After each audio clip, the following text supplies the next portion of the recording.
Hi there and welcome to today's video. So this video about the Ricoh GR IV will be a follow-up video following my first impressions video, and in this video I try to answer as many questions as I can. So yeah, after publishing my first impressions video and posting a bit about the Ricoh GR IV on Instagram and Threads, I received a few questions around this camera, and in this video I try to answer as many of them as I can with some sample photos, with some tests, and with my thoughts obviously. So yeah, just as a little bit of background information, so Ricoh was kind enough to send me the Ricoh GR IV 2 weeks ago now to test it out, to play around with it, and yeah, obviously share my thoughts about it. So I got the GR IV 2 weeks ago. I was in Brighton with it, I was in Eastbourne with it, I used it as my daily carry camera and also did a few little photo walks here in London. And in these 2 weeks I shot 2,968 photos with it. Obviously I was trying it out, testing it out, so I took more photos than usual. Okay, so for this video, as I said, it will be a Q&A style video with me going over the different questions, different chapters, and it's going to be a longer video. So I put the questions and the different topics and chapters down in the description, so you should be able to use the chapter markers or the chapter markers in the description to jump to the question or to the topic you're interested in if you don't want to watch the whole video. Alright, before we jump into it, I just want to thank you for supporting my little channel. Thanks for supporting the first video. Also, if I have missed any questions or if you have thoughts, opinions or other experiences with it, feel free to drop it down below in the comments, and yeah, I'm happily maybe pick it up in a future video. So as I said, this will be Q&A style, and I will covering a lot of topics from color profiles to the new grain effect to the profiles compared to the GR3, battery life, focus speed, low light, IBIS, ISO, image quality, the price, and is it worth an upgrade? And then I will come to a lot of small questions in the end. So yeah, it will be a longer video, so I hope you have something nice to drink, coffee, tea, or just the water, and then I would say we jump right into the first topic. I received a lot of questions about the color profiles, and Samuel on his channel did a great video about the cinema green and cinema yellow profile, and I also tried out these profiles. I spent a whole day walking around Battersea into central London with the cinema green profile, and overall I think the cinema green profile looks really nice. I like the overall look. It has that nostalgic feel maybe. I paired it with the new grain effect, and yeah, I think it is perfect for like urban environments, urban scene, those little bit grungy feelings, and I think it works perfectly when you combine like lots of urban scenery like concrete or buildings with some greenery. So on that walk I took a lot of photos along the Thames, and my favorite photos are basically whenever there is this mix of nature and urban environments and a lot of concrete, and then I think this profile works really nice. I basically kept it on the standard settings, but I want to tweak it a little bit more in the future to see what else I can get. For me, that profile worked really well together with like underexposing it slightly, because then it got a little bit more vibey, moody maybe, if I can say that. And yeah, so this was a really nice profile. I already really like the cinema green profile, and I hope maybe, but I'm not sure about it. It would be great if they could also introduce these new profiles on the GR3 or GR3X, because then I could match with the GR4 and the GR3X. I could use the same color profile on both. But overall cinema green, I think my new go-to recipe. Also for what I think cinema green works really well is like during the evening for like night photos, but also it works really well for like everything indoors. I took a few photos around a tube station and in a tube carriage, and I think these photos turned out really lovely. So cinema green, my new favorite go-to. I also spent a little bit of time with cinema yellow, unfortunately not as much. I shot a few photos of cinema yellow during the day, and I have mixed feelings about it because the sky gets really yellow. I think I have to play around maybe with the white balance a bit more to counter that a little bit. But on the default settings with auto white balance, the sky is a little bit too yellow for my taste, but it looks really nice during the evening. I took some night photos with it, and I also took a portrait of Steve with a flash, and that looks really nice in my opinion. So I think it's great for those evening scenes. Golden hour looks amazing on it, obviously with lots of yellow, so that's really nice. On the Ricoh GR IV, there is this new option in every color profile that the last setting is basically the grain setting. And with the grain setting, you can basically now turn it off and on, but you can also individually control the size and intensity of this setting. So you have three levels of grain intensity and grain size. And yeah, I think it takes off a little bit of that perfection because the Ricoh GR files, they are so sharp. The lens and the overall image quality is tack sharp. So I usually always apply afterwards in Lightroom a little bit of softness, and I think that grain helps a bit with that as well. So I think the grain looks really nice and adds to that more organic look, I would say. The only thing you have to keep in mind when you crop into your photos a lot, of course the grain gets a bit more intense because it's added to the complete photo, and when you crop in, the grain basically gets a bit bigger in size and a bit more intense. So if you crop in a lot, so you just keep that in mind, and maybe you're better off applying it later. But yeah, since I'm always shooting DNG and JPEGs anyway, it doesn't really matter. So if for whatever reason the grain was too strong, I can either use the raw developing feature in the GR to turn it off or dial it down a bit, or just use the DNG in Lightroom, for example. Next thing I did, and I was asked, are the custom recipes from the GR IV still working, and how do the picture profiles or the image controls look compared between the GR IV and the GR IIIX or GR III. Because when they did the switch from GR II to GR III, a lot of recipes or a lot of image controls changed from how they look. So I did a little comparison while I was in Brighton, and I basically made sure to set all the settings of the camera, the white balance, and also all the picture control settings to the same settings on my GR IIIX and on my GR IV. And then I took basically a photo with every profile with both cameras. And of course there is this difference between the 40mm focal length of my GR IIIX and the 28mm focal length of the GR IV. But I think the comparison is pretty obvious. They basically look the same. So I couldn't make out a big difference in any profile. Maybe the positive film looks a bit different, maybe, but overall I think the profiles are identical. And the nice thing about this is, if I'm out with my GR IV and with my GR IIIX, which I kind of like right now, having like a 40mm and a 28mm both in my pockets, that's pretty great.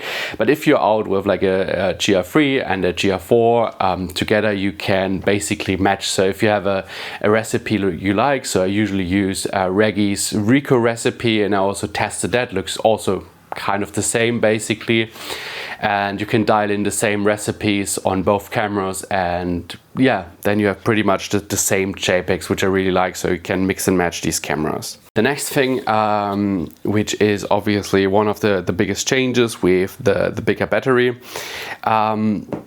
what about battery life? And of course, from only like 2 weeks testing, it's kind of hard to say.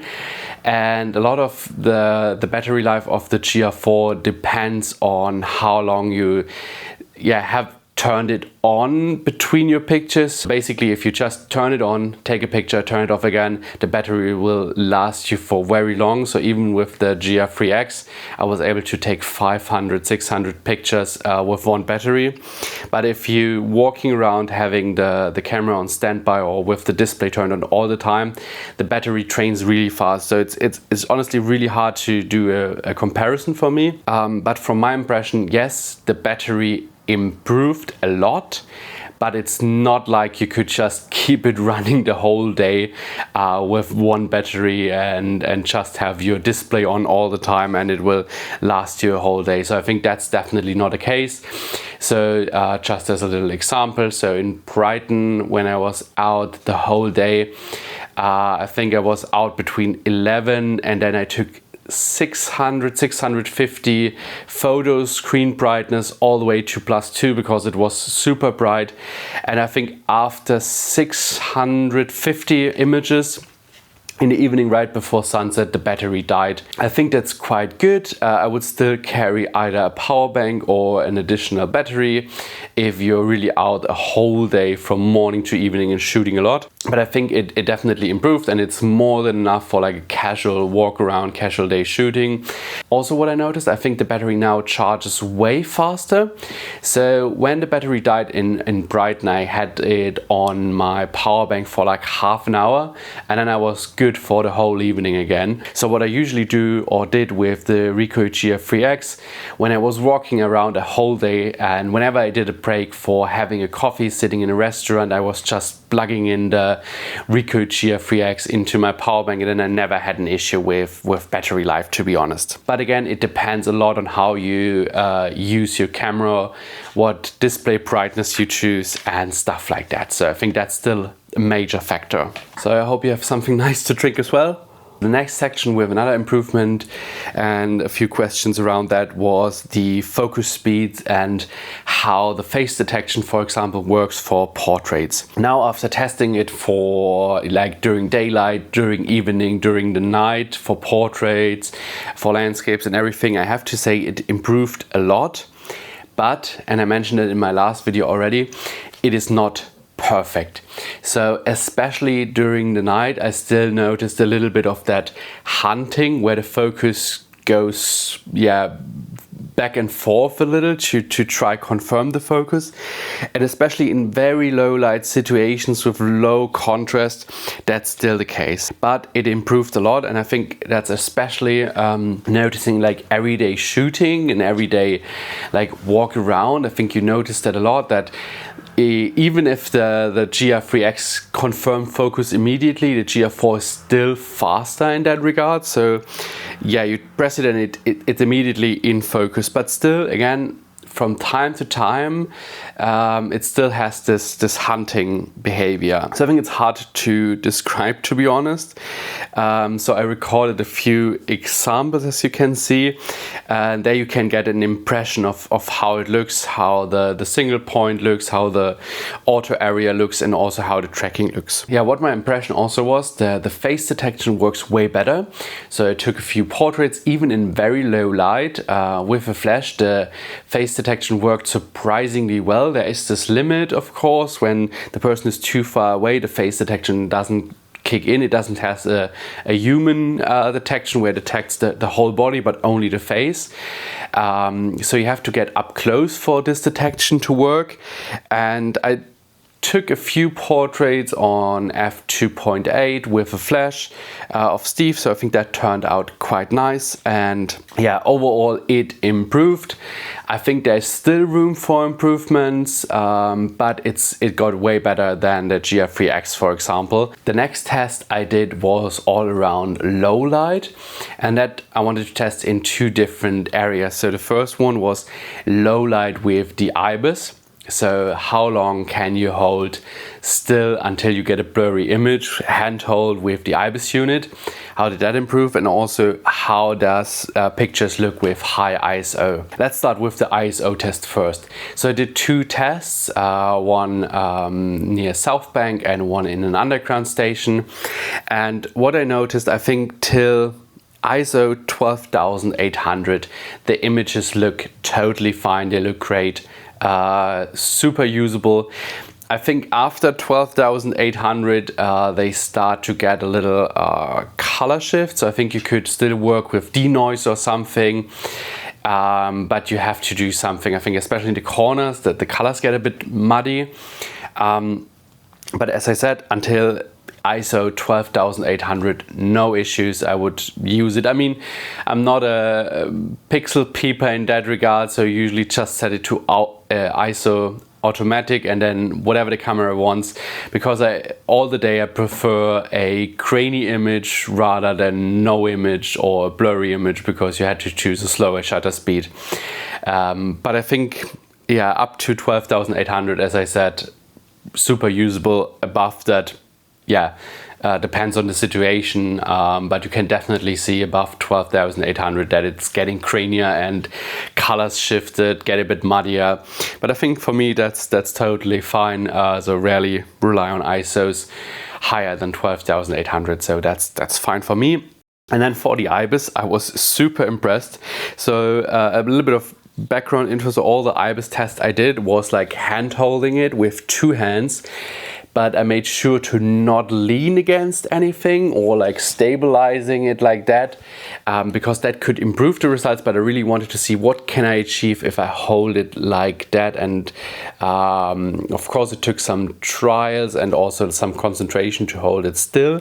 But for me, the impressive thing was no issues at all up to 4 seconds. So 4 seconds holding it like that, super easy to achieve. Just make sure to maybe use burst mode and then full press the shutter button and just hold it for a few frames, so you have like 2 or 3 frames to choose from, just in case you shake a little bit in one of the images. But then I think 4 seconds was easily achievable. I did that quite a few times. 4 seconds, no issues. Above that, so in one tube carriage, obviously while it wasn't moving, I was sitting down like that and holding it like that. And there I could achieve like 8 seconds. I think with 8 seconds you can see a little bit of motion blur, but I think it's still alright. So I think you could really push it to 8 seconds if you are sitting down. And also I think you could easily achieve 8 seconds if you could lean against something, or maybe you could stabilize your hands on something. Then I think 8 seconds are achievable, and I think that's pretty amazing. The next thing I was asked, how's the image quality? And the image quality is amazing, maybe a bit too sharp in my opinion even. I always add a little bit of grain or a little bit of softness afterwards in Lightroom, and yeah, I think I couldn't tell a huge difference between the GR3X and the GR4. They both look amazing in my opinion. They are super sharp, super clean, and I don't even know what to say about the image quality. I didn't do like any scientific tests or so, but I think the image quality is amazing. And honestly, even after 2.5 years with the GR3X, every time I open the file in Lightroom, I'm amazed how good the quality is. And I would say just give it a try and see for yourself what you think about the image quality. I think it's amazing. Now, of course, a lot of questions came up regarding price, and there are two parts of it. So the first part was a question like, do you think overall it's worth with the price getting into the GR system? And then the other question was around, do you think if I own a GR3, is it worth upgrading to a GR4? So let's start with the first part. I personally, but that's a very personal opinion, think the GR system is still worth getting into it, even with the higher price. For me, that's the only really truly compact camera. So of course a lot of cameras claim that part with compact, but the GR you can really fit in your front pockets, so at least I can. It's truly compact, it's super lightweight, you can really carry it everywhere, and the quality is amazing. So for me, yeah, it's still really worth. But of course, it is a lot of money. And you should, like with every purchase above 1,000 euros, for example, you should really think about it. You should think about, do I need this camera? What does it do for me? Will I use it daily? Do I have alternatives? And you should ask yourself the questions. If you come to the conclusion, yes, this is the camera for me, I want to have a daily companion which I can fit in my pocket, then I think it is worth the money. If it's just a camera collecting dust on your shelf, then it's obviously not. You should think about, is it worth for you? And if so, get it. I think you will not regret it. And then the other questions in regards to pricing was, is it worth the upgrade from a GR3? And I think that's a tough question, and also again very individual. If you want the latest and greatest, all the profiles, the improvements, yes, get the GR4. Yeah, if you're not so much into gear and you just want to get a job done, ask yourself the questions, do you need any of the improvements? So do you need a slightly smaller body? Do you need the internal memory? Do you need the more modern camera? Do you need the new picture profiles? Do you need the improved autofocus? Do you need the improved speed? If you basically never missed any of these things with your GR3, I would say maybe stay with your GR3. With every new camera release, the old camera doesn't get worse. The GR3 and also the GR3X, they are both still very, very nice, capable cameras. And yeah, if you have a GR3, just look at reviews, look at the things they improved. And if you think you need one of those improvements and your financial situation allows for it, go for the GR4. I think the other thing is you can still sell the GR3 for a very good price. So I think then it's worth the upgrade. Okay, so to summarize it, if you don't own a GR yet and you want to get into the GR system, I think it's totally worth the price. For me at least. If you're upgrading from a GR3, then look into what the upgrade will do for you and your photography and decide upon that. Now to the last part. The last part of this video is a lot of smaller questions which can usually be answered in one sentence or so, and I wrote them all down in my little notebook. So let's go through them. So one question was, is it still heating up, the GR? And yes, it's a small body, especially when the sun is shining, when it's hot outside and you have the display on full brightness on for quite a bit.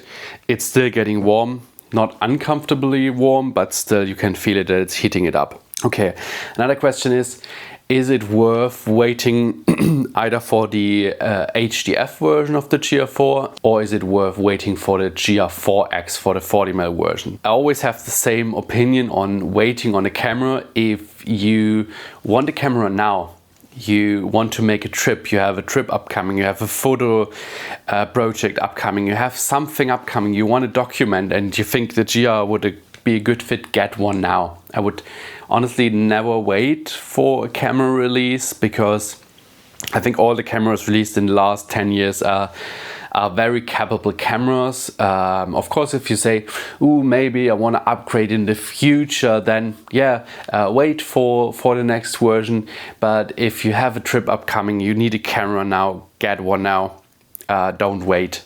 Get one now. If you say, I love the HDF version, I want that mist filter built in, and I have a trip next week to a great country, to a great place, to a great destination, just get the current model now and don't wait for it. Is it possible to either copy images from the internal to the SD card or from the SD card to the internal storage? And the other question related to that was, yeah, am I able to simultaneously record to the SD card and to the internal storage? And unfortunately, the answer to both questions is no. You can only select to record to internal memory or to the SD card. how is the paintwork doing, because with the GR3 series, especially the hot shoe was prone to lose its paintwork, the black paint, but I think it's too early after 2 weeks to talk about that. So far the paint is all right, but I would expect it after 2 weeks. Does the old square hood from the GR3 or the GR3 filter adapter or the accessories from the GR3 fit? And the answer, unfortunately, is no. There is a new lens filter adapter, the GA3 from Ricoh, I think it's called, which will be available. So unfortunately, old filter adapters will not be compatible, and same applies for the square hood.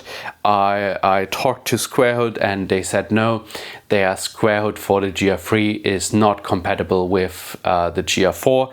But they are working on a square hood for the GR4, and they also working on a few more accessories for the GR4. Then another question was, how's the video feature? And let's have a look at a few examples.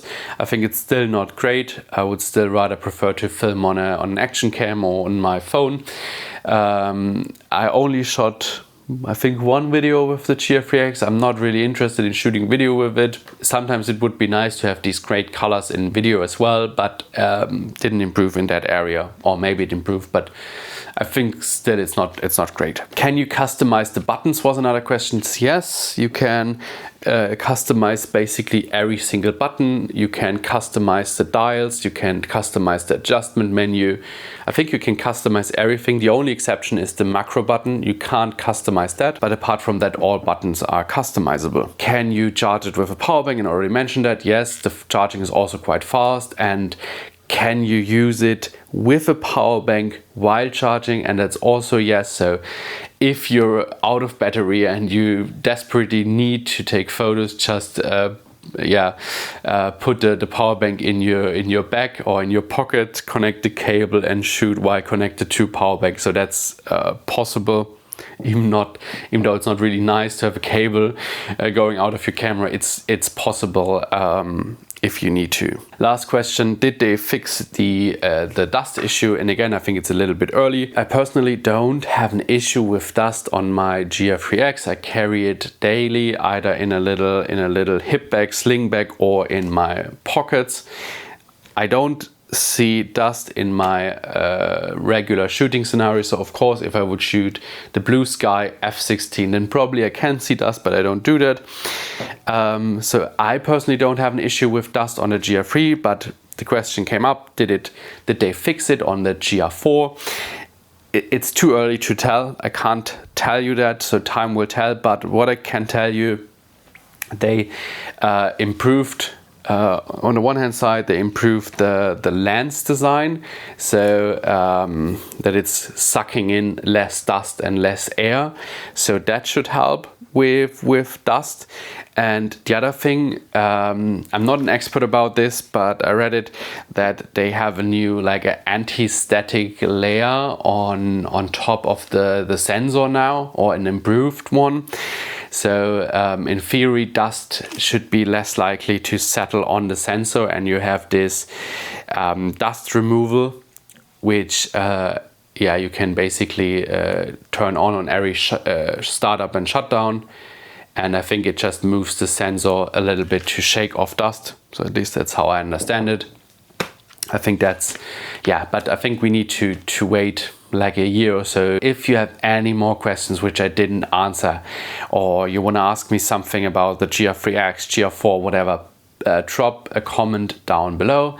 I'll try to answer it as good as I can. Again, Ricoh sent me this camera to try out. It's not my GR4, it's just sent out by Ricoh. I can test it. Thank you so much for your support. You can't imagine, the last video was my first talking head video without a script. I was super nervous uploading it. I still feel a little bit awkward in front of the camera.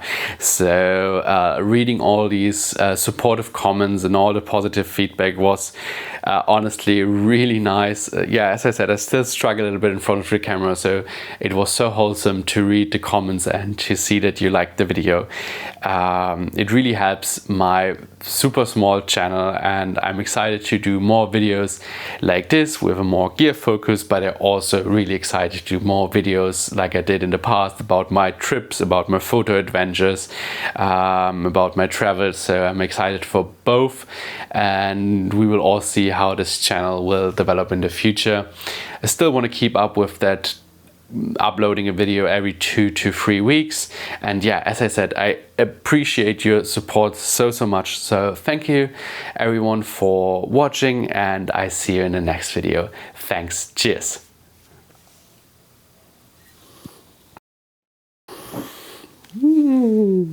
GR IV.